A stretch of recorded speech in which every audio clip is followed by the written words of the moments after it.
Most Resident Evil fans remember Steve Burnside as the loud, immature kid from Code Veronica, but almost nobody talks about the real tragedy of his relationship with Claire Redfield. Because when you actually look at the story closely, Steve may have been the first person Claire truly started opening her heart to after Raccoon City.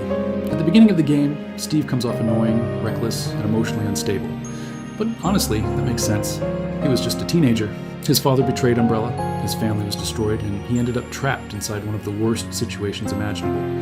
Underneath all the sarcasm and attitude was someone completely broken and terrified.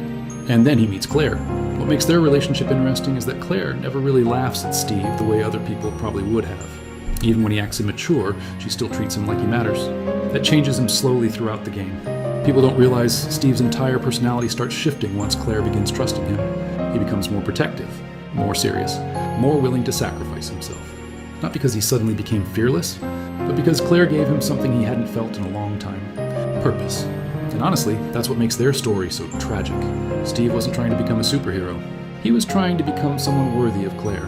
One detail many fans overlook is how emotional Steve becomes whenever Claire is in danger. His decisions stop being about survival and start becoming personal. Even during the worst moments, his focus keeps returning to her safety. And Claire notices it too. She starts trusting Steve with her life despite barely knowing him at first. That says a lot about how quickly their bond developed during the nightmare they survived together. And Resident Evil does what it always does best.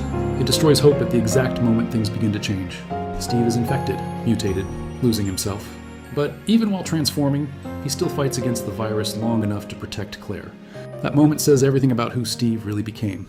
Not a coward, not an annoying kid, a person willing to die protecting someone he loved. And the saddest part? Claire never really gets closure. Steve dies right when he was finally becoming the person he wanted to be.